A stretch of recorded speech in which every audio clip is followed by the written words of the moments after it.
Hello everyone. तो कैसे आप सब लोग। तो आज आपकी हिस्ट्री क्लास नंबर 13 और आज की क्लास में हम पढ़ने वाले हैं यूरोपीय कंपनी का भारत में आगमन कैसे होता है।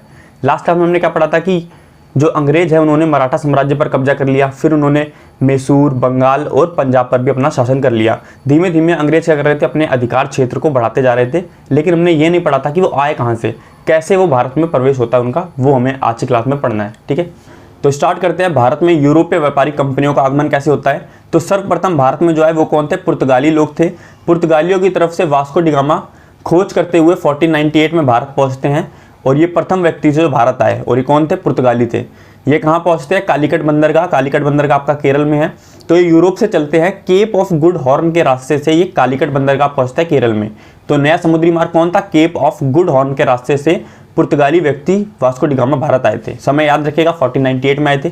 अब देखिए पुर्तगाली लोग आए, उन्होंने सोचा ये नया देश है, यहाँ पर हम अपना शासन चलाते हैं, यहाँ पर व्यापार करते हैं, तो इसीलिए उन्होंने यहाँ पर अपने एक वायसराय की नियुक्ति की। तो प्रथम पुर्तगाली वायसराय भारत में कौन थे, फ्रांसिस्को दा अल्मेडा। नाम याद रखिएगा, फ्रांसिस्को दा अल्मेडा प्रथम पुर्तगाली वायसराय बने भारत के।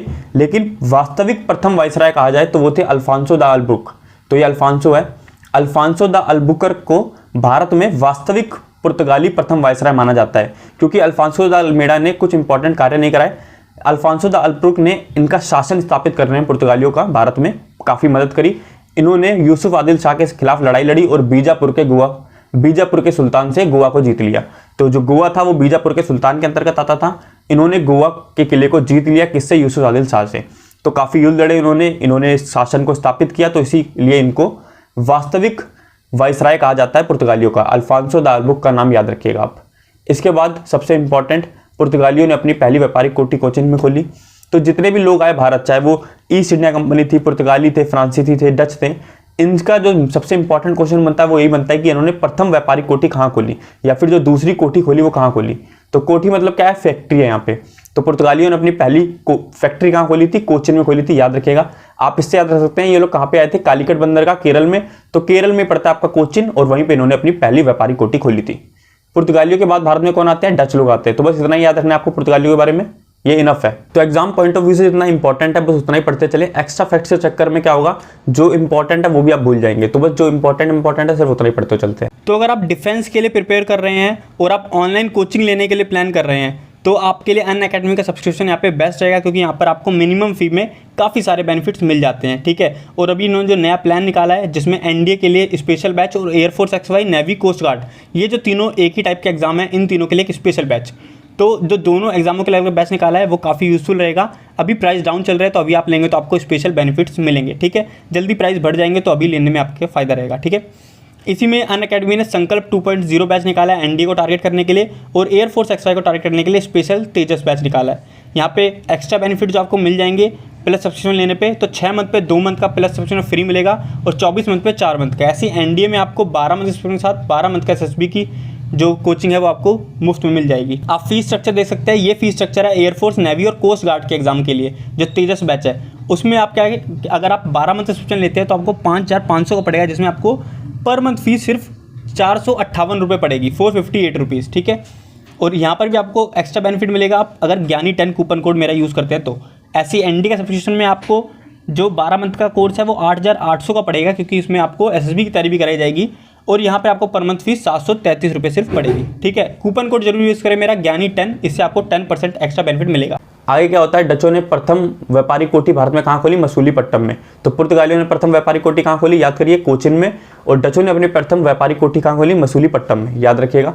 डचों का भारत में अंतिम रूप से पतन कब हो गया, वेदरा युद्ध। तो डच लोग ज़्यादा चल नहीं पाए भारत में, इनको अंग्रेजी ईस्ट इंडिया कंपनी ने हरा दिया वेदरा युद्ध में। तो याद रखिएगा युद्ध कौन सा था, वेदरा युद्ध, और किस किस के मध्य हुआ था, अंग्रेजों एवं डचों के मध्य हुआ था। समय याद नहीं रहेगा, चल जाएगा। ठीक है, नेक्स्ट आप देखिए 1600 ईस्वी को इंग्लैंड की रानी एलिजाबेथ ने ईस्ट इंडिया कंपनी को अधिकार पत्र प्रदान किया। तो मतलब इनको अनुमति दे दी गई 1600 ईस्वी में इंग्लैंड की रानी द्वारा कि तुम भारत जा सकते हो। ठीक है, ईस्ट इंडिया कंपनी ने के पहले गवर्नर कौन हुए, टॉमस स्मिथ। तो टॉमस स्मिथ गवर्नर थे जब ईस्ट इंडिया कंपनी भारत आई थी। ठीक है, मुगल दरबार में जाने वाले प्रथम अंग्रेज कौन थे, कैप्टन हॉकिंस। मोस्ट इंपॉर्टेंट है, याद रखिएगा, जो जेम्स प्रथम के राजदूत के रूप में 1609 ईस्वी में जहांगीर के दरबार में गए थे। आपको यहाँ से सिर्फ इतना याद रखना है, प्रथम अंग्रेज जो मुगल दरबार में गए वो थे कैप्टन हॉकिंस, और किसके दरबार में गए थे, जहांगीर के दरबार में गए थे। अगर नाम याद रख पाएंगे, जेम्स प्रथम के राजदूत थे तो याद रख लीजिएगा। ठीक है, बाकी याद नहीं रखना आपको। भारत आने वाला पहला अंग्रेजी जहाज क्या था? Red dragon. तो रेड ड्रैगन जहाज था जिसकी सहायता से ईस्ट इंडिया कंपनी भारत आई थी और उनके गवर्नर कौन थे उस समय? Thomas Smith. सन 1600 था, 1600 ईस्वी में भारत आए थे, याद रखिएगा। 1611 में सर्वप्रथम अंग्रेजों ने मसूलीपट्टम में व्यापारी कोठी की स्थापना की। तो मोस्ट इंपॉर्टेंट क्वेश्चन है, एयरफोर्स में कई बार पूछा जा चुका है कि अंग्रेजों ने अपनी व्यापारी कोठी कहां स्थापित की? मसूलीपट्टम में, जहां पे डच लोगों ने करी थी अपनी व्यापारी कोठी स्थापित। ठीक है। पूर्वी तट पर अंग्रेजों ने अपनी प्रथम व्यापारी कोठी मसूलीपट्टम में, जबकि पश्चिमी तट पर सूरत में व्यापारी कोठी स्थापित की। तो पहली जो व्यापारी कोठी थी वो हमने पढ़ी मसूलीपट्टम में, पूर्वी तट पर स्थापित करी थी। पूर्वी तट इधर है, इधर स्थापित करी थी। और पश्चिमी तट पर इन्होंने अपनी दूसरी व्यापारी कोठी स्थापित की गुजरात के सूरत में। तो याद रखिएगा, दूसरी व्यापारी कोठी कहां स्थापित की उन्होंने? पश्चिमी तट पर, सूरत में, याद रखिएगा। नेक्स्ट आपका 1615 ईस्वी में सम्राट जेम्स प्रथम ने सर टॉमस रो को अपना राजदूत बनाकर मुगल सम्राट जहांगीर के दरबार में भेजा। तो सर टॉमस रो को जहांगीर के दरबार में किसने भेजा? जेम्स प्रथम ने। जेम्स प्रथम के राजदूत थे। और प्रथम अंग्रेज जो मुगल साम्राज्य में गए थे वो कौन थे? Captain Hawkins. वो भी जहांगीर के दरबार में गए थे और सम्राट जेम्स वन के राजदूत थे। अब सम्राट जेम्स वन ने दूसरे राजदूत भेजे सर टॉमस रो। अब ये राजदूत भेज जाते थे ताकि वो राजा के साथ संधि कर पाए, उनसे आज्ञा ले पाए कि हम आपके राज्य में आराम से व्यापार कर सकते हैं, नहीं कर सकते, या फिर कोई टैक्स कंसेशन मिल जाए, टैक्स में छूट मिल सके, तो इसलिए जाते थे वो लोग। तो पहले अंग्रेज जो गए थे वो थे कैप्टन हॉकिंस, वो भी जहांगीर के दरबार में गए थे। और दूसरे जो गए हैं वो सर टॉमस रो हैं, वो भी जहांगीर के दरबार में गए हैं। ठीक है। नेक्स्ट है आपका 1661 में पुर्तगाली राजकुमारी कैथरीन ऑफ बैगेंजा एवं ब्रिटेन के राजकुमार चार्ल्स द्वितीय का विवाह हुआ। ये देखिए, इससे आपको क्या याद रखना है, जब पुर्तगाली की राजकुमारी थी कैथरीन ऑफ बैगेंजा, उनका विवाह किसके साथ होता है? ब्रिटेन के राजकुमार चार्ल्स द्वितीय थे। तो इसमें क्या होता है, पुर्तगाली ब्रिटेन को दहेज के रूप में बंबई शहर दे देते हैं। तो चार्ल्स द्वितीय जो कि राजकुमार थे ब्रिटेन को के, उनको दहेज के रूप में पुर्तगालियों की तरफ से बंबई शहर मिल जाता है। और वो क्या करते हैं, बंबई शहर को 10 पॉइंट के वार्षिक किराए पर ईस्ट इंडिया कंपनी को दे देते हैं कि तुम किराए पर ले लो, अब यहाँ पर तुम व्यापार कर सकते हो, क्योंकि तो है ही उनका, दहेज में मिला है, तो उन्हें वो दे देते हैं कि तुम राज करो। तो ऐसे मिला ब्रिटेन को बंबई शहर। क्वेश्चन ऐसे आता है कि ब्रिटेन को बंबई शहर किसने दिया था? तो वो पुर्तगालियों ने दिया था दहेज के रूप में। याद रखिएगा, ब्रिटेन के पास बंबई कहां से आया? पुर्तगालियों के द्वारा दहेज के रूप में आया था। और चार्ल्स द्वितीय ने बंबई को आगे किसको दे दिया? ईस्ट इंडिया कंपनी को किराए पर दे दिया। ठीक है। अंग्रेजों ने पश्चिमी तट का मुख्यालय सूरत से हटाकर बंबई को बनाया। तो पश्चिमी तट का मुख्यालय कहाँ था? गुजरात के शहर सूरत में। तो जब बंबई इतना प्रसिद्ध शहर था, वो तब भी काफी मशहूर था, अब भी मशहूर है, तो बंबई को इन्होंने, सूरत की जगह बंबई को अपना पश्चिमी तट का मुख्यालय बना दिया। वहां पर इन्होंने अपनी दूसरी कोठी को स्थानांतरित कर दिया, याद रखिएगा। इसके बाद आगे क्या होता है, अंग्रेजी ईस्ट इंडिया कंपनी ने फोर्ट विलियम का निर्माण कराया। काफी इंपॉर्टेंट है, फोर्ट विलियम पूछा जाता है किसने निर्माण कराया था? अंग्रेजी ईस्ट इंडिया कंपनी ने कराया था। फोर्ट विलियम है कहाँ पे? कलकत्ता में। कालांतर में यही जगह कलकत्ता कहलाई। तो फोर्ट विलियम बना था जहाँ पे पहले, वही आगे चल के कलकत्ता नगर कहलाने लगा, जिसकी नींव जॉर्ज चारनॉक ने रखी। तो ये याद नहीं रखना आपको सिंपल याद रखना है, फोर्ट विलियम की स्थापना किसने की? अंग्रेजों ने। और ये है कहाँ पर? कलकत्ता में, क्योंकि फोर्ट विलियम ही आगे चल के कलकत्ता नगर बन गया था। ठीक है। तो आगे देखिए, भारत में फ्रांसीसियों की प्रथम कोठी फ्रैंको कैरो के द्वारा सूरत में स्थापित की गई। तो अंग्रेजों के बाद भारत में कौन आता है? फ्रांसीसी लोग आते हैं, और इन्होंने अपनी प्रथम व्यापारी कोठी कहाँ खोली? सूरत में खोली। तो किसने अपनी व्यापारी कोठी कहाँ खोली? याद रखना है आपको, काफी इंपॉर्टेंट है। एक बार जल्दी से रिवाइज करते हैं। पुर्तगालियों ने अपनी प्रथम व्यापारी कोठी कहाँ खोली थी? कोचिन में। उसके बाद आते हैं डच लोग, डचों ने अपनी प्रथम व्यापारी कोठी कहाँ खोली? मसूलीपट्टम में। उसके बाद थर्ड नंबर पे आते हैं आपके अंग्रेज, अंग्रेजों ने अपनी व्यापारी कोठी कहाँ खोली? पहली मसूलीपट्टम, दूसरी व्यापारी कोठी कहाँ खोली? पश्चिमी तट में, सूरत में। और बाद में क्या होता है, जो सूरत वाली व्यापारी कोठी है पश्चिमी तट की, उसको स्थानांतरित कर दिया जाता है कहाँ पर? बंबई में। याद रखिएगा, सूरत वाली व्यापारी कोठी को स्थानांतरित करके बंबई लाया गया। उसके बाद आते हैं आपके लास्ट में फ्रांसीसी लोग भारत। फ्रांसीसियों ने अपनी प्रथम व्यापारी कोठी सूरत में खोली थी, याद रखिएगा।